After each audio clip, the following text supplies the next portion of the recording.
तो बरूटो के last episode में हमने देखा बरूटो एक जगह पे जाके फंस गया था और ये जगह बिल्कुल स्क्विड गेम जैसी थी और यहाँ पे जो गेम्स खिलाई जा रही थी वो भी बिल्कुल स्क्विड गेम जैसी थी और ये वाला पार्ट तो सही में काफी ज्यादा अमेजिंग था। लेकिन बरूटो को बाद में पता चलता है ये एक एक्सपेरिमेंट है और ये लोग एक गेंजुत्सु में थे और इस गेम में जो भी मरा होता है असल में वो जिंदा होता है और ये लोग वहाँ से निकल जाते हैं। और गाइस आज वाली वीडियो में भी आपको काफी ज्यादा मजा आने वाला है। पता नहीं यूट्यूब हमारी वीडियो को रिकमेंड क्यों नहीं कर रहा है, लेकिन गाइस मैं अपनी तरफ से पूरी मेहनत कर रहा हूँ, तो आप भी मेरे चैनल को ऐसे सपोर्ट करना। और इस वीडियो पे लाइक टारगेट रखते हैं 15K लाइक। हालांकि पिछली वीडियोस पे ये लाइक टारगेट कंप्लीट नहीं हो रहा है, लेकिन मुझे पता है कि आप लोग भी अपनी तरफ से पूरा ट्राई करते हो, तो प्लीज इस बार इस लाइक टारगेट को कंप्लीट करा देना। और हाँ, मैंने एनी प्रो का ऑफिशियल इंस्टाग्राम हैंडल बना लिया है जिसका लिंक आपको डिस्क्रिप्शन में मिल जाएगा। आप जाके मुझे वहाँ पे फॉलो कर सकते हो और वहाँ पर हम लोग बात भी कर सकते हैं, तो जाओ जल्दी से फॉलो भी कर लेना। लेकिन वीडियो देखने के बाद तो अब देखते हैं आगे। हम दो लड़कियों को देखते हैं जिसमें से एक ने हाथ में रिंग पहनी थी और सास्के भी यहीं पर था और उसे इनसे ये कंफर्म हो जाता है कि वो लैंड ऑफ रिडाकुम है, क्योंकि यहाँ पे जिसकी भी शादी होने वाली होती है वो ऐसे ही रिंग को एक्सचेंज करते हैं। और सास्के यहाँ पर कारा के सर्वाइवर के बारे में इंफॉर्मेशन लेने के लिए आया था और वो याद करता है कि पिछली बार वो जब यहाँ पर आया था तो नारुतो को एक बीमारी थी और उसी का इलाज ढूंढने के लिए वो यहाँ पर आया था।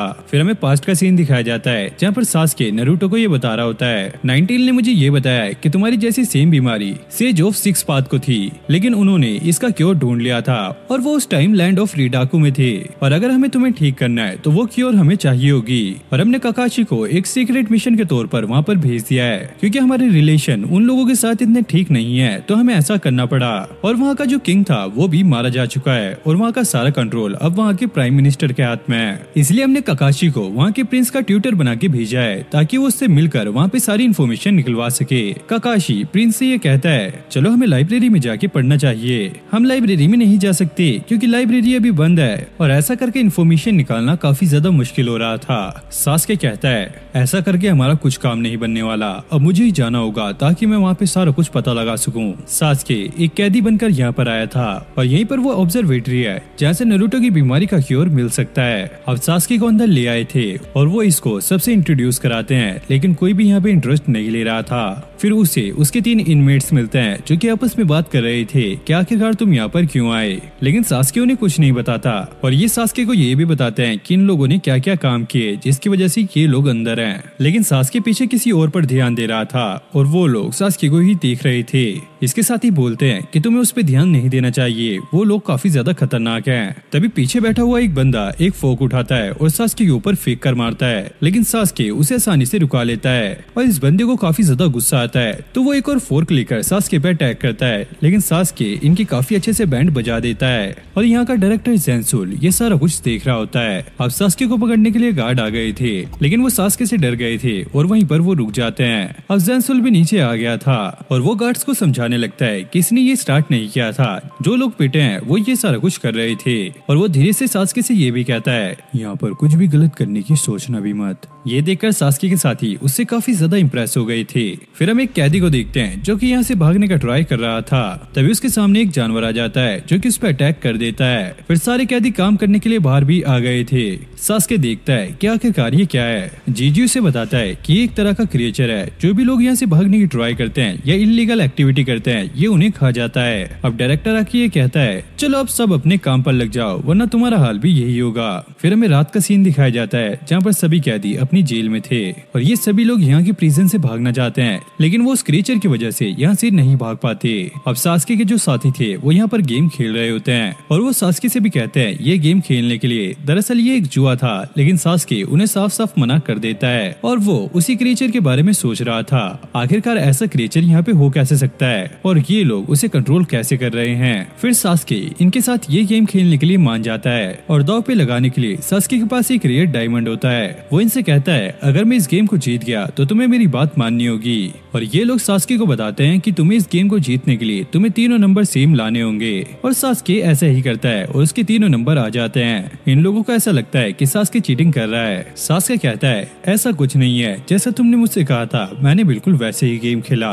और ये लोग बोलते हैं चलो अब तुम जो भी टास्क देने वाले हो प्लीज उसे सिंपल रखना। सास्के कहता है तुम्हें बस यहाँ पे ध्यान रखना है, अगर कोई भी यहाँ पर आए तो तुम्हें मुझे इन्फॉर्म कर देना है और मैं बाहर एक राउंड लगाने जा रहा हूँ। ये लोग कहते हैं तुम बाहर तो चले जाओगे लेकिन वहाँ से जिंदा वापस आना बहुत ज्यादा मुश्किल है। अब सास्के एक जगह पर आ गया था और वो उसी क्योर के बारे में इंफॉर्मेशन लेने के लिए गया था और वो उस क्रिएचर के बारे में भी सोच रहा था शायद वो डायरेक्टर इस क्रिएचर को समन करता है, लेकिन वो इतनी देर तक इसे समन करके कैसे रख सकता है। और तभी उसके सामने वो क्रिएचर आ जाता है और सास्के अपने गेंजुत्सु का इस्तेमाल करता है लेकिन इस पे कोई भी असर नहीं होता।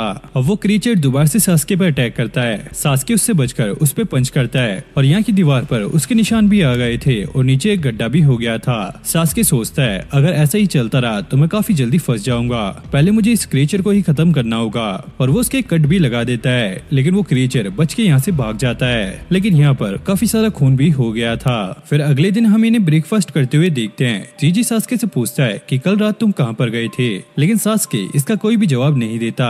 वो कहता है मुझे तो ऐसा लगा था कि उस क्रिएचर ने तुम्हें खा ही लिया होगा। अब सास्के जैसे ही बाहर देखने जाता है वो काफी ज्यादा शॉक हो जाता है क्योंकि वो क्रिएचर सही सलामत था और सास्के ने उसके जो कट लगाए थे वो वहाँ पर नहीं थे। सास्के को ऐसा लगता है कि कहीं ये क्रिएचर तादाद में ज्यादा तो नहीं है। अब ज़ेंसुल वहाँ पर आ गया था और वो सास्के से कहता है तो वो तुम ही हो जिसने मीनो के ऊपर कल रात अटैक किया था। अब सास्के समझ गया था कि इसको सारा कुछ पता लग गया है और वो उसे अपने गेंजुत्सु में डालने की ट्राई करता है ताकि वो इससे क्वेश्चन पूछ सके, लेकिन इस पर इसका कोई भी असर नहीं होता। और वो जाते हुए सास्के से कहता है अगली बार ध्यान रखना, अगर दोबारा ऐसा कुछ हुआ तो मुझे सर्विलियंस बढ़ानी पड़ेगी। अब प्राइम मिनिस्टर ने प्रिंस को बुलाया होता है और वो उससे कहता है हमें इस विलेज को खाली करना पड़ेगा क्योंकि यहाँ पर महामारी फैल रही है, लेकिन प्रिंस ऐसा करने से मना करता है। फिर हमें एक छोटी सी लड़की को दिखाया जाता है जो कि एक रूम में आई थी। दरअसल ये काकाशी था जो कि उस बुक को ढूंढ भी लेता है, यानी कि अब ये नारुतो का इलाज कर सकते हैं। अब सारे कैदी ऑब्जर्वेटरी में काम कर रहे थे लेकिन कुछ गार्ड सास्के को साइड में ले जाके पीटने लगते हैं, लेकिन सास्के कोई भी रिएक्ट नहीं करता तो उन गार्ड्स को और भी ज्यादा गुस्सा आने लगता है, लेकिन फिर भी सास्के कोई भी रिएक्ट नहीं करता। जिसके बाद ये गार्ड्स थक हार के यहाँ से चले जाते हैं। अब सास्के के साथ ही उससे ये कहते हैं तुमने ज़ेंसु के साथ कुछ किया था क्या, क्योंकि वो बार बार तुम्हें ऐसे पिटवा रहा है। अब रात में सारे अपने सेल्स में आ गए थे। सास्के के साथ ही उससे कहते हैं कहीं तुम्हें ज्यादा चोट तो नहीं लगी, तुम जाकर डॉक्टर को चेक करवा सकते हो। दूसरा बंदा कहता है तुम्हें इसमें इतना इंटरेस्ट क्यों आ रहा है। जीजी कहता है जो न्यू डॉक्टर आई है वो काफी ज्यादा सुंदर है और पिछली बार जब मैं उससे पट्टी करवाने गया था सही में भाई मेरे को तो काफी पसंद आई थी और मुझे तो भाई इस बार बहाना चाहिए ताकि मैं उसको देख सकूं। उसका साथी कहता है अच्छा तो ये चक्कर है। और यहाँ पर एक बुड्ढा होता है, वो इनसे कहता है अगर तुम्हें कुछ इंटरेस्टिंग करना है तो मैं तुम्हें एक चीज बताता हूँ। मैंने एक अफवाह सुनी है ज़ेंसुल का जो रूम है उसके अंदर एक बेसमेंट है जहाँ पर उसके सारे राज छुपे हुए हैं, तो तुम उसका पता लगा सकते हो। लेकिन ये लोग साफ मना कर देते हैं, अरे हमें उस चीजों में नहीं पढ़ना, हमारे लिए तो वो डॉक्टर ही काफी है। लेकिन सास्के को इस बात पे इंटरेस्ट आ गया था। फिर ज़ेंसुल को हम उसके बेसमेंट में देखते हैं जहाँ पर दो क्रिएचर थे जिसमें से एक मर चुका था और वो कहता है सास्के की वजह से मुझे काफी ज्यादा ट्रबल हो रही है, लेकिन कोई बात नहीं, अगर मेरा एक क्रिएचर मर भी गया है तो मैं उसको दोबारा बना लूंगा। अब सास्के अपने सेल से निकल गया था और वो गार्ड से बचता हुआ आगे जा रहा होता है, तभी उसके सामने मैनो आ जाता है। सास्के अभी भी हैरान था कि इसकी चोटें ठीक कैसे हुई और वो दोबारा से इसे अपने गेंजुत्सु में डालने की ट्राई करता है, लेकिन मैनो उस पर अटैक कर देता है और एक पंजा सास्के के लग भी गया था। अब धीरे धीरे वो बेहोश होने लगता है। सास्के को समझ आ गया था कि इसके पंजों में पॉइजन लगा हुआ है, जबकि पिछली बार ऐसा नहीं था। लेकिन तभी एक डॉक्टर आकर उसे बचा लेती है और जब सास्के की आंख खुलती है वो काफी ज्यादा हैरान होता है क्योंकि ये डॉक्टर और कोई नहीं बल्कि साकुरा होती है। सास्के कहता है तुम यहाँ पर क्या कर रही हो। साकुरा बताती है कि तुम्हारा मिशन चेंज हो गया है, तुम्हें जो पहले करना था अब वो करने की जरूरत नहीं है। काकाशी जिस बुक को ढूंढ रहे थे वो उन्हें मिल चुकी है और अब तुम्हारा मिशन चेंज है और तुम्हें जो भी करना है वो इस लेटर में लिखा हुआ है। और उसमें लिखा था सेज ऑफ सिक्स पाथ जब लैंड ऑफ रेडाको आए थे वो एक एस्ट्रोलॉजर से मिले थे और उन लोगों ने देखा कि एक म्यूटेरॉइड धरती के पास आ रहा है और जैसे वो यहाँ पर पहुंचा उसके छोटे छोटे टुकड़े हो गए थे और सेज ऑफ सिक्स पाथ ने जब उसे देखा तो उनकी इलनेस वहीं पर खत्म हो गई थी, यानी कि उनकी बीमारी का यही एक क्योर था। और म्यूटेरॉइड के जो पार्ट टूटे थे उन्हें अल्ट्रा पार्टिकल्स कहा जाता है। सास्के कहता है तो मुझे उन पार्टिकल्स को ढूंढना होगा ताकि हम नारुतो को ठीक कर सके। और वो साकुरा से ये भी कहता है यहाँ पे बहुत ज्यादा खतरा है, तुम्हें यहाँ से निकल जाना चाहिए। साकुरा कहती है अगर यहाँ पे इतना ही खतरा है तो तुम्हें एक पार्टनर की जरूरत पड़ने वाली है और मैं तुम्हारा साथ दूंगी। और सास्के इस पे मान जाता है। साकुरा कहती है तुम्हें मेरी कितनी फिक्र है, और फिक्र हो भी क्यों ना, क्योंकि हम दोनों हस्बैंड वाइफ हैं। हम देखते हैं कि इनकी बात कोई सुन रहा होता है और ये और कोई कोई नहीं बल्कि जीजी था। सास्के पूछता है तुम यहाँ पर क्या कर रहे हो? दरअसल मैं बीमार हो गया था तो मैं यहाँ पे चेक कराने आया था और तुम लोगों ने मुझे ये बताया क्यों नहीं कि तुम दोनों हस्बैंड वाइफ हो। और साकुरा उसे समझाने लगती है दरअसल मैं इसकी वाइफ हूँ और प्रिजन में नॉर्मल लोगों को आना मना है, इसलिए मैं डॉक्टर बन के आई ताकि मैं इससे मिल सकूं। अब ये लोग अपने सेल में जाने लगते हैं और सास्के उसे किसी को भी कुछ भी बताने से मना करता है। जीजी कहता है तुम तो हमेशा अपनी वाइफ के साथ रहते होंगे। सास्के कहता है दरअसल मैं ज्यादा टाइम अपने मिशन पे रहता हूँ। और जीजी ये सुनकर काफी ज्यादा शॉक हो जाता है और जीजी कहता है अरे यार तुम्हें अपनी वाइफ के साथ रहना चाहिए, वो तुम्हें कितना ज्यादा मिस करती होगी। तभी वहाँ पे एक मीनो आ जाता है लेकिन वो उनके हाथ में क्लोथ पास देखकर वहाँ से चला जाता है। फिर हमें इसके दूसरे साथी बेंजिला को दिखाया जाता है जो कि लाइब्रेरी में बैठकर ताश खेल रहा होता है और तभी उसे एक आवाज आती है तुम लंच ब्रेक में बैठकर यहाँ पर ताश खेल रहे हो। और ये सुनकर उसकी काफी ज्यादा फट जाती है लेकिन ये और कोई नहीं बल्कि साकुरा होती है और वो कहती है दरअसल मैं यहाँ पे टाइम पास के लिए आई थी और तुम तो यहाँ के लाइब्रेरियन हो ना, तो मुझे एक बुक के बारे में जानना है। अब बेंजिला उसे एक बुक लाके दे देता है जिसमें सारी बुक्स के नाम थे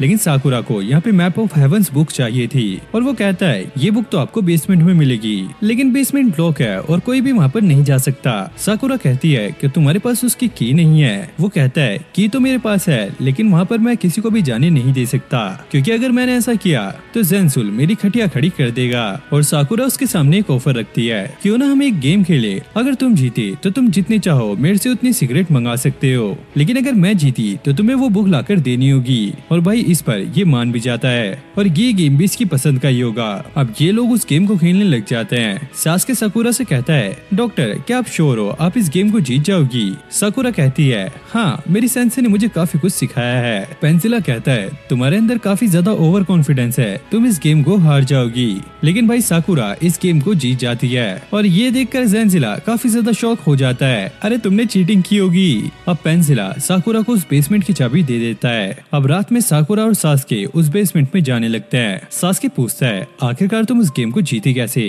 साकुरा बताने लगती है दरअसल मैंने उन पत्तों को फील किया, कहीं से वो मोटे थे और कहीं से मुड़े हुए थे और लेडी सुनाडे ने भी मुझे ऐसी ट्रिक सिखाई थी और इसी का यूज करके मैं जीत गई। अब साकुरा जीजी के बारे में पता करने लगती है क्या वो सो भी गया था? सास्के कहता है हाँ वो सो रहा था लेकिन तुम उसके बारे में क्यों पूछ रही हो? वो कहती है दरअसल वो बार बार मेरे पास आता रहता है और वो बार बार अपनी फियोंसी के बारे में बात करता है। तो सास्के को भी उसकी बात याद आने लगती है कि तुम कैसे अपनी बीवी से अलग रह सकते हो। सास्के अब साकुरा से कहता है मैं हमेशा मिशन पे रहता हूँ, क्या तुम्हें मेरी याद आती होगी? साकुरा काफी ज्यादा ब्लश करती है और वो कहती है तुम ऐसा क्यों पूछ रहे हो? सास्के उसका हाथ पकड़ के उसे एक रिंग पहना देता है और साकुरा इससे काफी ज्यादा खुश होती है। अब ये बेसमेंट में आ गए थे और इन्हें वो बुक भी मिल गई थी और यहाँ पर कुछ 12 तरह की पेंटिंग होती है। इन लोगों को समझ नहीं आ रहा था कि इसका मतलब क्या है और साकुरा को ऐसा लग रहा था कि जरूर उसने ये पेंटिंग कहीं न कहीं देखी है। सास्के की नजर एक पेंटिंग पे जाती है, उसकी फ्लेम्स नाइन टेल बीस्ट की तरह लग रही थी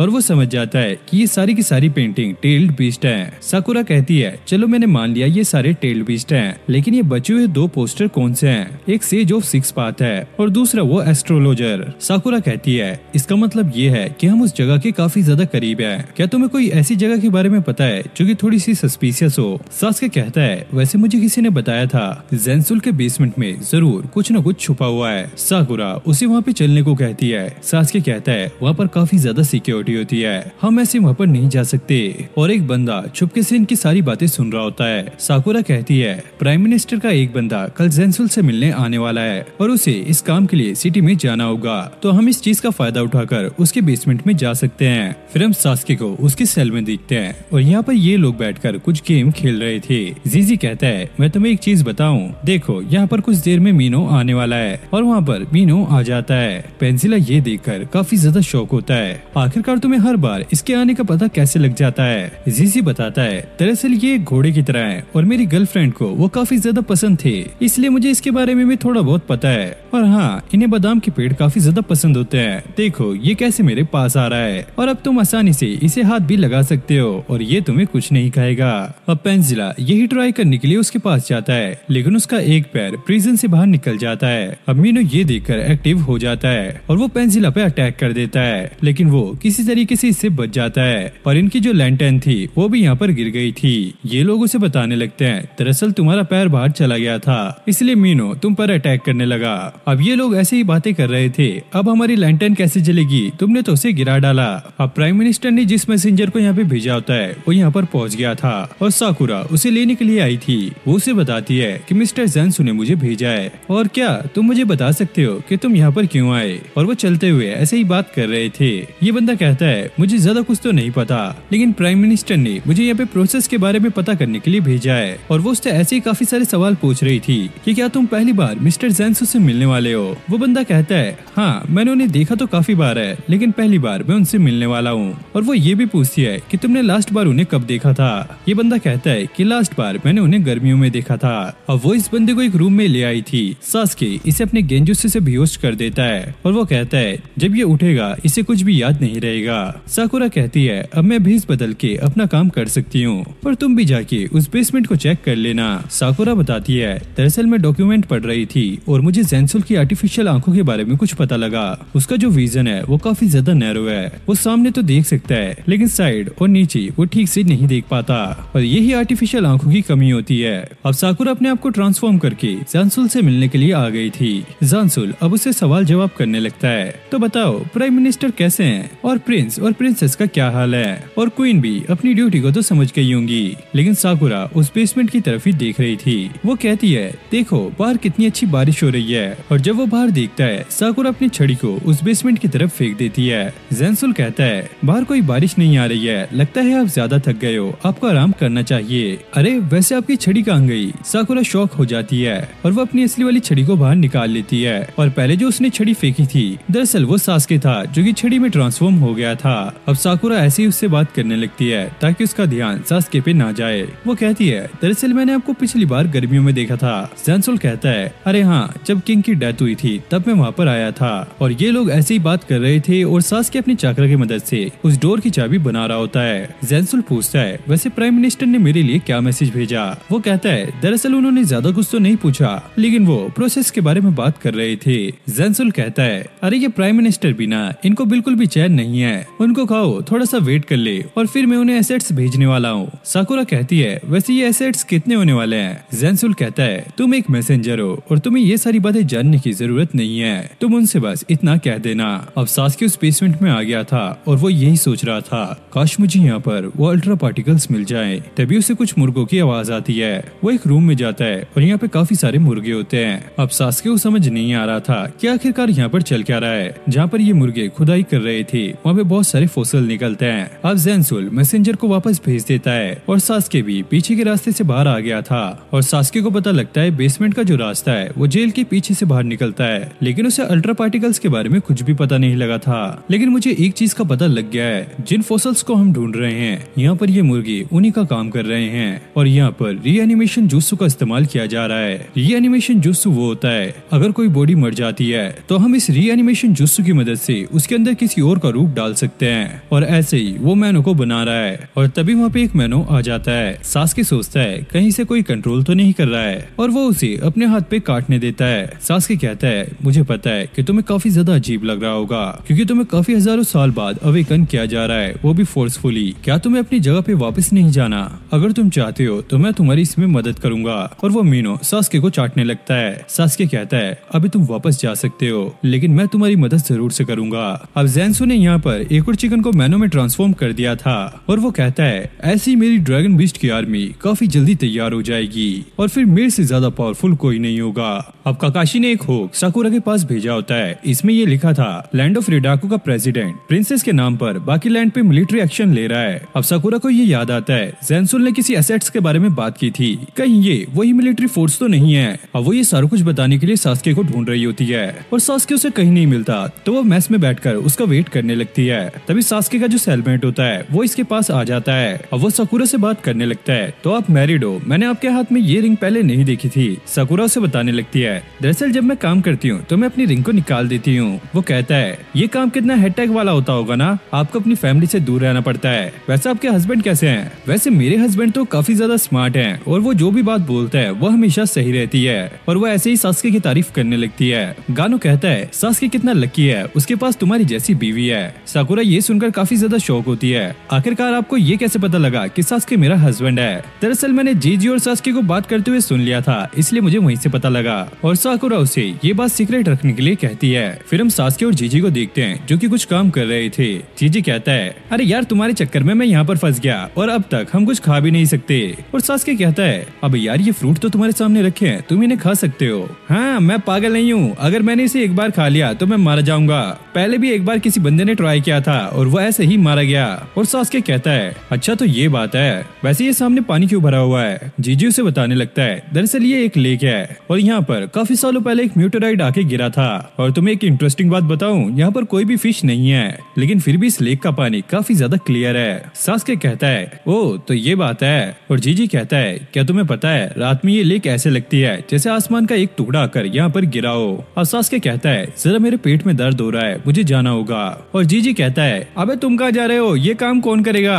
सास्के कहता है अबे यार तुम ही कर लेना, अगली बार मैं देख लूंगा। अब साकुरा को सास्के मिल गया था और वो उसे सारी बात बताने लगती है। दरअसल जो प्रेसिडेंट है वो बाकी लैंड के ऊपर मिलिट्री एक्शन लेने वाला है। सास्के कहता है लेकिन अभी एक ही क्वेश्चन उठ रहा है, दरअसल जेंसुल ने तुम्हें जो एसेट्स के बारे में बताया था वो कौन सी एसेट्स हैं। और वो कहती है वैसे मुझे इसके बारे में पता नहीं लगा है, लेकिन हाँ मैंने मैप ऑफ हेवन की मिस्ट्री सॉल्व कर दी है। तुम्हें पता है कि वो पार्टिकल्स कहाँ छुपाए गए थे जहाँ पे आसमान की रोशनी पड़ती है। और सास्के समझ जाता है शायद वो वही लेक है। और साकुरा बताती है वैसे मुझे उन पेंटिंग्स के पीछे कुछ साइन भी मिले हैं, अगर हम इन साइन को मिलाएंगे तो शायद हम उन पार्टिकल्स को पा सकते हैं। सास्के कहता है मुझे उस जगह के बारे में पता है, तुम रात को तैयार रहना। अब रात होते ही सास्के साकुरा को लेने चला जाता है और साकुरा भी वहाँ से जंप करके निकल जाती है। अब ये दोनों उस लेक के पास आ गए थे।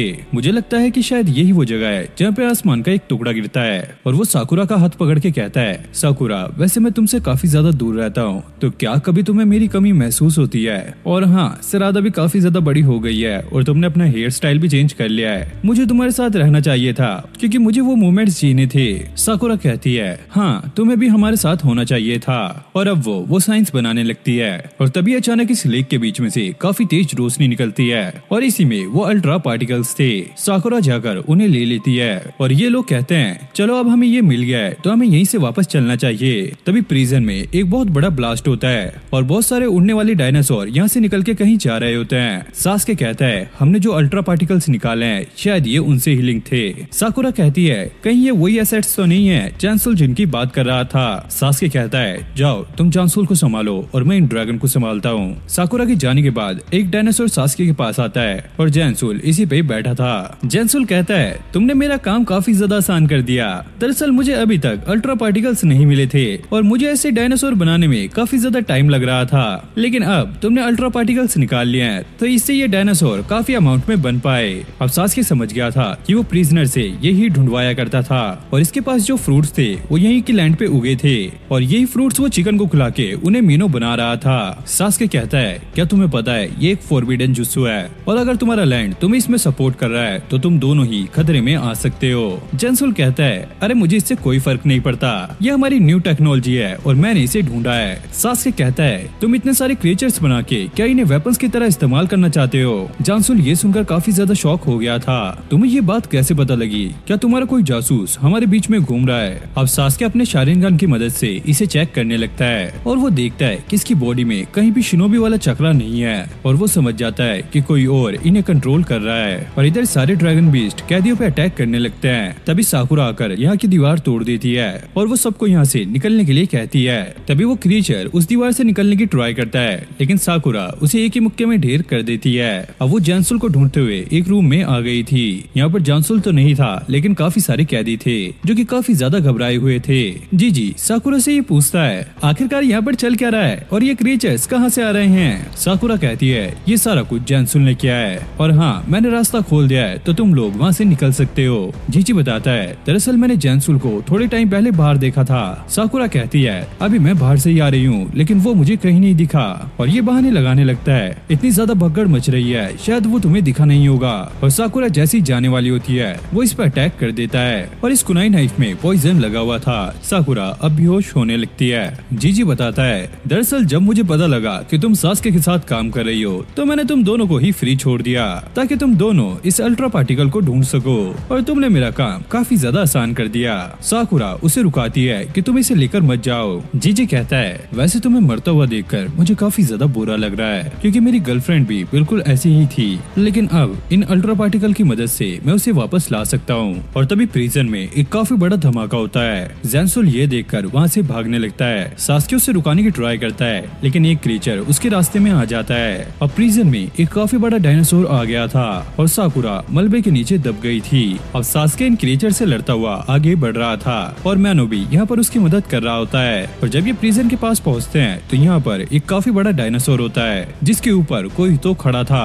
और वही बंदा इन सबको कंट्रोल कर रहा है। सास्के ये सोच रहा होता है मैं और साकुरा एक साथ काम कर रहे हैं, जेंसुल को इसके बारे में कैसे पता लगा? ये तो सिर्फ जीजी को पता था और उसका शक बिल्कुल सही होता है। जीजी उस डायनासोर पे खड़ा होता है और जेंसुल भी उसके पास पहुंच गया था। अब सास्के जैसे उस प्रिजन के पास पहुंचता है वो देखता है कि सारे प्रिजनर्स बाहर भागते हुए आ रहे हैं और क्रीचर उनका पीछा कर रहे हैं। सास्के उन्हें उससे बचाता है और मेनो को उनकी मदद करने के लिए कहता है। अब सास्के ये देखकर काफी ज्यादा शॉक था। पूरा प्रिजन ढह चुका है और चारों तरफ मलबा ही मलबा है और वो साकुरा का चक्रा महसूस नहीं कर पा रहा होता है। और इधर साकुरा को भी होश आ गया था और उसे याद आ गया था कि जीजी ने ये सारा कुछ करा है। अब साकुरा का एक हाथ बाहर निकलता है जिसमें वो रिंग थी। सास्के उसे सेंस कर लेता है और साकुरा को बाहर निकाल लेता है। साकुरा उसे सारा कुछ समझा देती है कि ये सारा कुछ जीजी ने किया है और मुझे माफ करना, मैं उसे रोक नहीं पाई। सास्के कहता है ये तुम्हारी गलती नहीं है, अभी भी टाइम है, हम उसे रोक सकते हैं। अब जेंसुल जीजी के पास आके कहता है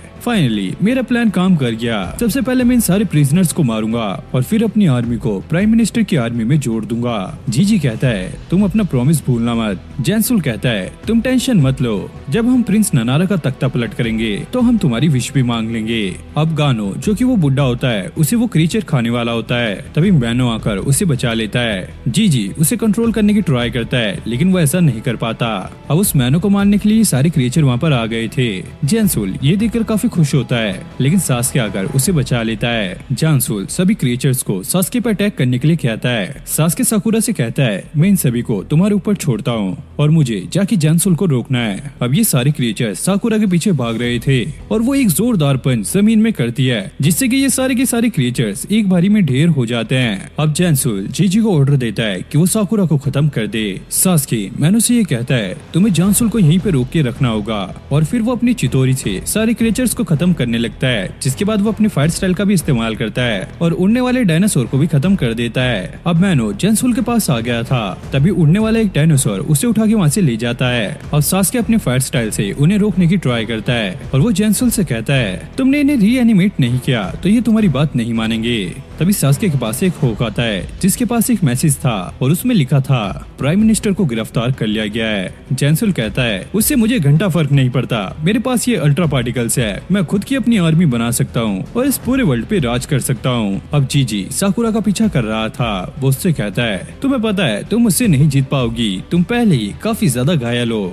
लेकिन जैसे वो आगे बढ़ता है वो साकुरा के ट्रैप में फंस जाता है। अब वो बड़ा वाला डायनासोर सास्के का पीछा कर रहा था, ये लोग उसे चकमा देते हैं और वो डायनासोर पानी के अंदर गिर जाता है। जेंसुल अब चिल्लाने लगता है अबे नल्ले डायनासोर, तू अपने आप को काफी ज्यादा खतरनाक बोलता है, तेरे से तो एक काम ढंग का नहीं हुआ।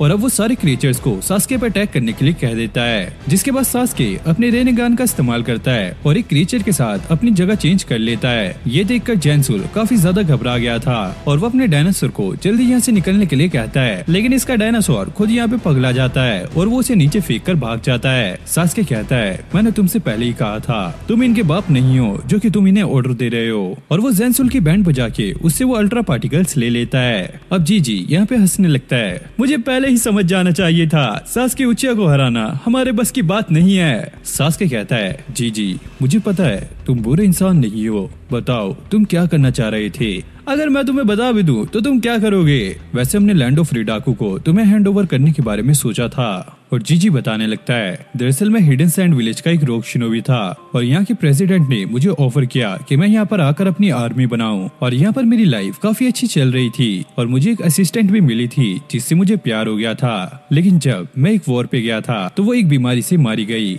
इसलिए मैं तुम्हें कहता हूँ कि तुम्हें अपनी वाइफ के साथ हमेशा रहना चाहिए क्योंकि लाइफ का कुछ भी पता नहीं होता। और उन लोगों ने मुझे ऑफर दिया था अगर मैं उन लोगों की ये क्रीचर वाली आर्मी बनाने में मदद करता हूँ तो वो मेरी गर्लफ्रेंड को दोबारा से जिंदा कर देंगे। सास्के उससे पूछता है, वैसे तुम्हें अपनी गर्लफ्रेंड की मौत के बारे में कैसे पता लगा? जीजी बताता है, दरअसल मुझे उसका डेथ सर्टिफिकेट मिला था। सास्के कहता है, तुम्हारा प्राइम मिनिस्टर तुमसे झूठ बोल रहा है। और वो अपना लेटर पढ़ता है जिसमें ये लिखा था, वहाँ का जो प्रिंस है ननारा, उसने डिक्टेटरशिप को खत्म कर दिया है और प्रेसिडेंट को पकड़ लिया है। और इसमें उसका एक लड़की ने साथ दिया था और वो एक अटेंडेंट थी जो कि रॉयल पैलेस में काम किया करती थी और उसका नाम है मार्को। अब जीजी ये देखकर काफी ज्यादा रोने लगता है, जिसके बाद वो अपने रीएनिमेशन जुत्सु को खत्म कर देता है। सारे क्रिएचर्स अब खत्म होने लगते हैं। सास्के मैनो को देखकर काफी ज्यादा इमोशनल हो गया था। अब एक बड़ा सा डायनासोर साकुरा पे अटैक करने वाला होता है, लेकिन जीजी उस अटैक को अपने ऊपर ले लेता है। साकुरा अब उसे हील करने की ट्राई करती है। जीजी उसे ऐसा करने से मना करता है, मैंने बहुत से बुरे काम किए हैं, तो प्लीज मुझे ऐसे ही रहने दो। साकुरा कहती है, तुम्हें अभी अभी तो अपनी गर्लफ्रेंड के बारे में पता लगा है, तुम ऐसे नहीं मर सकते। और साकुरा उसे बचा लेती है। अब नारुतो को वो क्योर मिल गई थी और वो ठीक हो चुका है। सास्के और साकुरा ने काफी अच्छा काम किया है और उनकी वजह से आज मैं जिंदा हूँ। काकाशी कहता है, अबे यार मैंने भी तो काम किया है, इसका क्रेडिट मुझे भी तो मिलना चाहिए। और काकाशी बताता है, लैंड ऑफ रिडाकू में अब सारा कुछ ठीक हो गया है और ननारा को सबने किंग मान लिया है। अब साकुरा इनो से मिलने के लिए आई होती है और ये आपस में ऐसे ही बात कर रहे थे। इनो कहती है, तुम्हें सास्के के साथ मिशन करके काफी ज्यादा मजा आया होगा। साकुरा कहती है, हाँ ये मिशन काफी ज्यादा मजे वाला था। इनो पूछती है, ये रिंग तुम्हारे हाथ में कैसे आई? साकुरा बताती है, दरअसल ये रिंग मुझे सास्के ने दी थी। अब ननारा उस ऑब्जर्वेटरी के पास आया होता है और वो सारे मरे हुए लोगों की ग्रेव के ऊपर फूल चढ़ाता है। वो कहता है कि हम इसे दोबारा से बनाएंगे और जीजी मुझे तुम्हारी और तुम्हारी गर्लफ्रेंड की इसमें मदद चाहिए। फिर हमें प्रेजेंट का सीन दिखाया जाता है जहाँ पे सास्के कारा के उस मेंबर को ढूंढ रहा है और साकुरा भी यहाँ पे काफी ज्यादा खुश है। भले ही सास्के उससे काफी दूर है, लेकिन उसकी दी हुई रिंग हमेशा उसके पास रहती है। और इसी के साथ ये पार्ट भी यहीं पर एंड हो जाता है। तो गाइस आपको ये पार्ट कैसा लगा कमेंट करके जरूर से बताना। और इस वीडियो पे लाइक टारगेट रखते हैं 15K लाइक, और आगे आने वाला पार्ट और भी ज्यादा इंटरेस्टिंग होने वाला है। और गाइस हमने बरूटो की लगभग पूरी ही सीरीज को कंप्लीट कर दिया है, बस थोड़े से एपिसोड आने बाकी हैं जो कि सच में काफी ज्यादा इंटरेस्टिंग होंगे। तो ऐसे ही मुझे सपोर्ट करते रहो और मैं मिलता हूँ नेक्स्ट वीडियो में। तब तक के लिए okay, take care, bye bye.